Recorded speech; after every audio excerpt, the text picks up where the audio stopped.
রব্বুল আলামিন আমাদের মাননীয় প্রধানমন্ত্রী সহ সকল রাষ্ট্রীয় গুরুত্বপূর্ণ ব্যক্তিবর্গের জানমালের হেফাজত করুন। আল্লাহ আমাদের দোয়া আপনি কবুল করুন। আমিন বিরহমাতিকা ইয়া আরহামার রাহিমিন।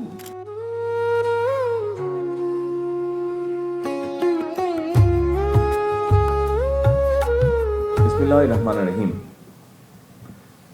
স্পেশাল সিকিউরিটি ফোর্স এসএসএফ এর 40তম প্রতিষ্ঠা বার্ষিকী উপলক্ষে আয়োজিত আজকের এই অনুষ্ঠানে উপস্থিত মন্ত্রিপরিষদ সদস্য এবং উপদেষ্টাবৃন্দ, সেনা, নৌ এবং বিমান বাহিনী প্রধানগণ, এসএসএফ প্রধান এবং এই বাহিনীর বিভিন্ন পর্যায়ের কর্মকর্তা ও সদস্য এবং সম্মানিত সুধীমণ্ডলী, আসসালামু আলাইকুম। আজ থেকে 40 বছর আগে সময়ের প্রয়োজনে এই বিশেষ নিরাপত্তা বাহিনী প্রতিষ্ঠিত হলেও 1991 সালের 27 সেপ্টেম্বর নাম পরিবর্তন করে এসএসএফ নামে এই বিশেষ বাহিনী যাত্রা শুরু করেছিল। দায়িত্বের পরিধিও বেড়েছিল। প্রতিষ্ঠাকাল থেকে আজ পর্যন্ত এই বিশেষ নিরাপত্তা বাহিনীর সঙ্গে যারা যুক্ত ছিলেন কিংবা বর্তমানে যারা দায়িত্ব পালন করে চলেছেন, আমি আপনাদের সবাইকে প্রতিষ্ঠা বার্ষিকীর শুভেচ্ছা জানাই।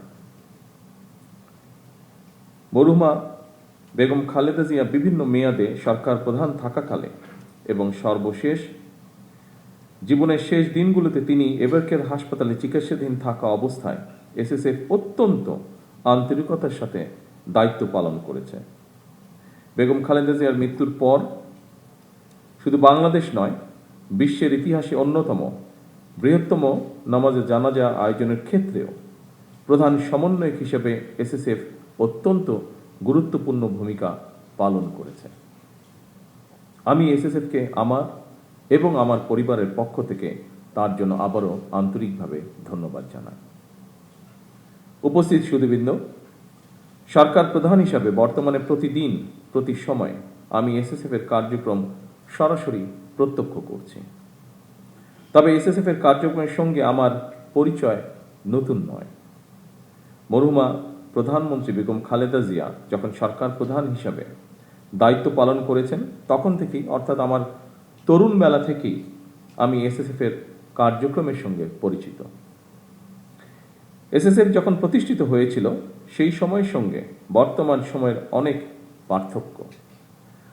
বর্তমানে আর্থসামাজিক রাজনৈতিক অবস্থা ব্যবস্থা, ভূ রাজনৈতিক পরিস্থিতি এবং তথ্য প্রযুক্তির অবাধ বিকাশের ফলে বহুমাত্রিক নিরাপত্তা চ্যালেঞ্জ তৈরি হয়েছে। এইসব চ্যালেঞ্জ মোকাবেলায় আধুনিক ও যুগ উপযোগী প্রশিক্ষণের মাধ্যমে নিজেদেরকে সার্বক্ষণিক প্রস্তুত রাখা অত্যন্ত জরুরি। একটি বিশেষায়িত বাহিনী হিসাবে সাহস, দক্ষতা, কৌশল এবং সর্বাধুনিক প্রযুক্তিতে এসএসএফ এর পিছিয়ে থাকার কোনো সুযোগ নেই। উপস্থিত এসএসএফ সদস্যবৃন্দ, গত 12 ফেব্রুয়ারি নির্বাচনে রাষ্ট্র পরিচালনার জন্য বিএনপি জনগণের ম্যান্ডেট পাওয়ার পর 17 ফেব্রুয়ারি থেকে বর্তমান সরকার রাষ্ট্র পরিচালনার দায়িত্ব পালন করছে। রাষ্ট্রীয় নিয়ম অনুযায়ী সরকার প্রধান হিসাবে এসএসএফ সার্বিক নিরাপত্তা ব্যবস্থা গ্রহণ করেছে। আপনারা জানেন, জনগণের দুর্ভোগ লাঘব করে সড়কে যানবাহনের চলাচল স্বাভাবিক রাখতে আমি আমার গাড়িবহরের আকার সীমিত করেছি, যা ডিজি এসএসএফ ওনার বক্তব্যেও উল্লেখ করেছেন বিষয়টি। ফলে বিদ্যমান পরিস্থিতিতে সদস্য সংখ্যা বাড়ানোর পরিবর্তে এসএসএফকে হয়তো দক্ষতা এবং নিরাপত্তা কৌশলের উপরে বেশি জোর দিতে হচ্ছে। আপনারা যথাসম্ভব সুন্দরভাবে দায়িত্ব পালন করছেন। আমি আবারও আপনাদেরকে তার জন্য আন্তরিক ধন্যবাদ জানাই। একটি গণতান্ত্রিক সরকারের প্রধান হিসাবে রাজধানী ঢাকা এবং ঢাকার বাইরে দেশের প্রত্যন্ত অঞ্চলে প্রায়শই জনসভা এবং বিভিন্ন রাষ্ট্রীয় কর্মসূচিতে অংশগ্রহণ করতে হয়। এই ধরনের অনুষ্ঠানে ব্যাপক জনসমাগমের মধ্যে নিরাপত্তা নিশ্চিত করা কিছুটা জটিল বৈকি। এই ধরনের পরিস্থিতিতে একদিকে সরকার প্রধানের নিরাপত্তা ব্যবস্থা বজায় রাখা, অপরদিকে নাগরিকদের জীবনের স্বাচ্ছন্দ্য নিশ্চিত রাখা, এই দুটোর মধ্যে ভারসাম্য রক্ষা করেই এসএসএফকে তাদের নিরাপত্তা কৌশল প্রণয়ন করতে হয়। আমি মনে করি এই ধরনের পরিস্থিতিতে সুষ্ঠু এবং সমন্বিতভাবে দায়িত্ব পালনের মাধ্যমে এসএসএফ এর কর্মদক্ষতাও প্রতিবাদ হয়ে ওঠে। উপস্থিত সুধীবৃন্দ, এসএসএফ এর প্রতিষ্ঠা বার্ষিকীর এই দিনে আমি আমার একটি বিশেষ দৃষ্টিভঙ্গির কথা আপনাদের সঙ্গে শেয়ার করতে চাই। একটি গণতান্ত্রিক সরকারের প্রধান হিসাবে জনগণের বিশ্বাস এবং ভালোবাসার উপরেই আমার সবচেয়ে বেশি নির্ভরতা। সুতরাং নিরাপত্তার ঘেরাটোপে যাতে সরকার প্রধানকে জনগণ থেকে দূরে ঠেলে না দেওয়া হয়, এই সফিস্টিকেটেড বাহিনীর হিসাবে সেদিকেও বিশেষভাবে লক্ষ্য রাখার জন্য আমি আপনাদের প্রতি বিশেষভাবে আহ্বান জানাই। উপস্থিত সুধীবৃন্দ, কিছুদিন আগেই আমি এসএসএফ এর নবনির্মিত অত্যাধুনিক ফায়ারিং রেঞ্জটি উদ্বোধন করেছি। উদ্বোধনী মহড়াও প্রত্যক্ষ করেছি। পেশাগত কর্মদক্ষতা বাড়াতে নবনির্মিত এই ফায়ারিং রেঞ্জ নিঃসন্দেহে বিশেষ ভূমিকা রাখবে। আমি আশা করি নিরাপত্তা কৌশল প্রণয়ন এবং নিজেদের পেশাগত দক্ষতা বাড়াতে আপনারা এই ফায়ারিং রেঞ্জের সর্বোত্তম ব্যবহার নিশ্চিত করবেন। 2002 সালের পরে এসএসএফ এর রেড বুক সময়ের চাহিদায় অনুযায়ী পুনরায় সংস্কার করে বর্তমানে আরো আধুনিক এবং সময় উপযোগী করা হয়েছে। এই রেড বুক এসএসএফ এর কার্যপদ্ধতি এবং পদ্ধতির নীতিমালা প্রদানের পাশাপাশি আইনি সুরক্ষাও নিশ্চিত করেছে। আপনাদের জন্য রেড বুকে উল্লেখিত নির্দেশনা সমূহ যথাযথভাবে অনুসরণ অবশ্যই জরুরি। তবে রেড বুকের নির্দেশনার পাশাপাশি সময় এবং পরিস্থিতি বিবেচনায় প্রয়োজনীয় তাৎক্ষণিক সিদ্ধান্ত গ্রহণ এবং বাস্তবায়নেরও সুযোগ রয়েছে।